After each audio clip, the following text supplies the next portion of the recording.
caso me están dando el conjunto universal que dice que es el conjunto de las x tales que x es un número dígito. El conjunto A, el conjunto de las x tales que x es un número dígito par. El conjunto B es el conjunto de las x tales que x es un número divisor de 9. Y el conjunto C es el conjunto de las x tales que x es un número primo y dígito. Me dice que con esos conjuntos debo de hallar estas operaciones. La primera operación, A unión C. Segunda operación, B diferencia de C.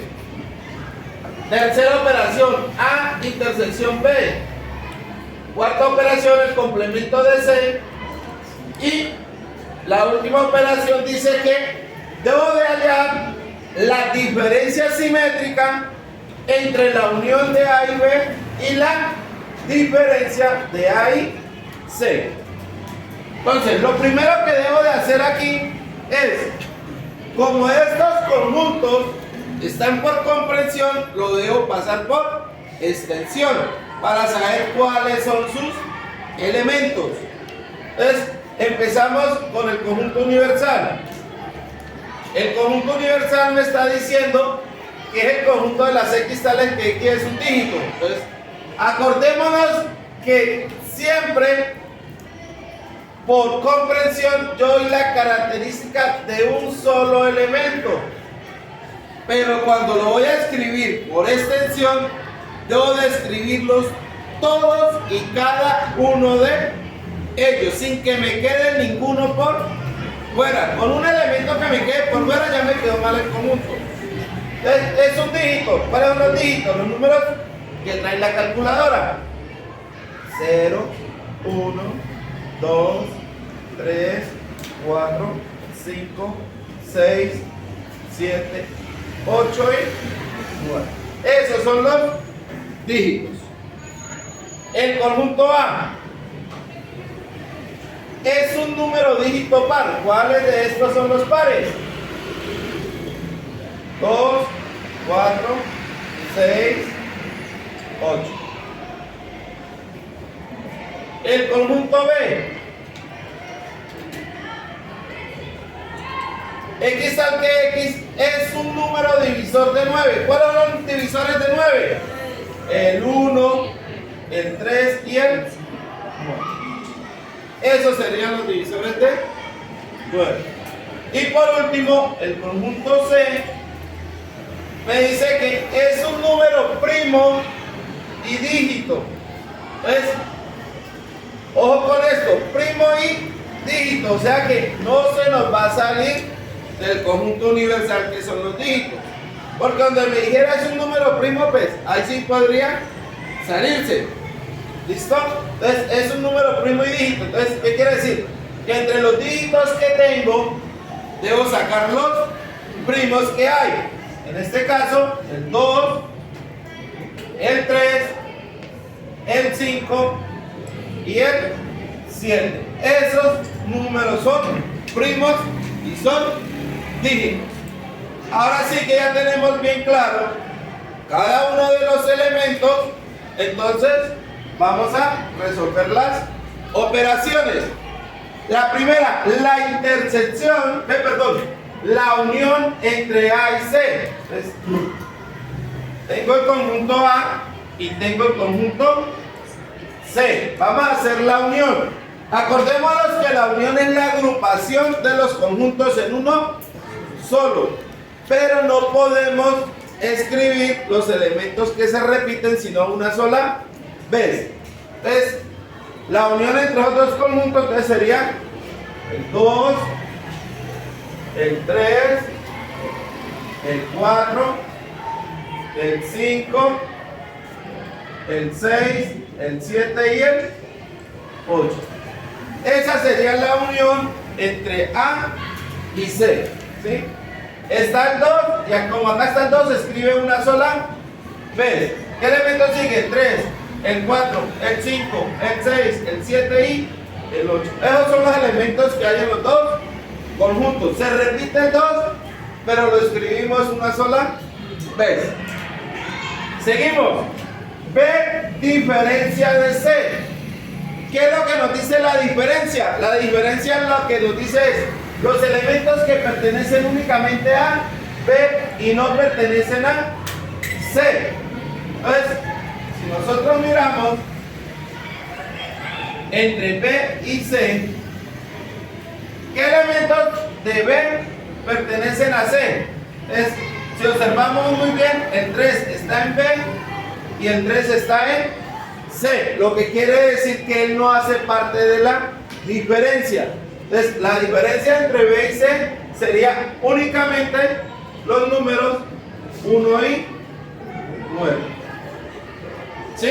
Que son los elementos que solamente pertenecen a B y no pertenecen a C. Por eso el 3 no cabe, porque el 3 sí pertenece a C.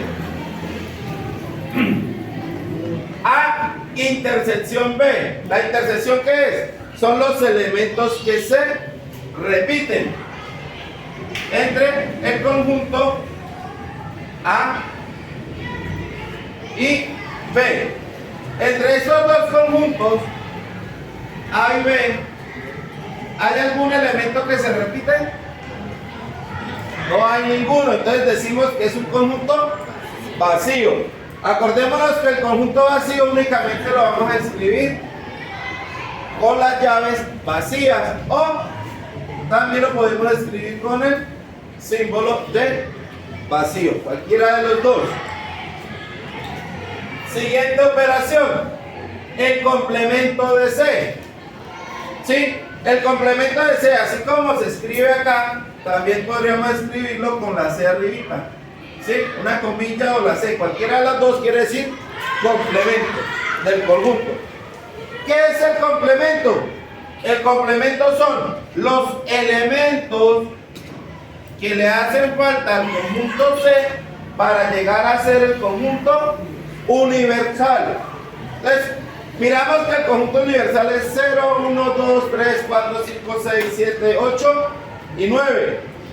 Y el conjunto C tiene 2, 3, 5 y 7. Lo que quiere decir que el complemento de C va a ser 0, 1, 4, 6, 8 y 9. Eso es el complemento, ¿sí? Lo que le hace falta al conjunto C para llegar a ser el conjunto universal. Por último, tenemos una diferencia simétrica, pero entre dos operaciones. Siempre que tengamos esta clase de operaciones, la debemos hacer primero las dos partes que están dentro del paréntesis separados. Lo primero que vamos a hacer es A unión B. ¿Cuál es la unión entre A y B? Entonces tenemos los elementos 1, 2, 3, 4, 6, 8 y 9. Ahora, la otra parte. A diferencia de C. ¿Cuál es la diferencia entre A y C? Los elementos que únicamente pertenezcan a A y que no están en C. Entonces nosotros miramos que el 2 está en A y está en C, entonces no me sirve para la diferencia. El 4 no está, el 6 no está, el 8 no está. Entonces la diferencia entre A y C va a ser 4, 6 y 8. Ahora sí. Ahora que ya tengo estos dos conjuntos, el conjunto A unión B y el conjunto A diferencia de C, ahora sí puedo calcular lo que me están pidiendo aquí, la diferencia simétrica entre los dos conjuntos. ¿Qué es la diferencia simétrica entre dos conjuntos? Son los elementos que pertenecen a un conjunto y al otro, pero no pertenecen a la intersección. En otras palabras, yo miro qué elementos se repiten y esos elementos que se repiten no se escriben en la diferencia simétrica. Si nosotros observamos, se repite el 4, se repite el 6 y se repite el 8. Entonces, en esta diferencia simétrica no se escriben estos elementos que se repiten. Entonces, la diferencia simétrica va a ser 1, 2, 3 y 9.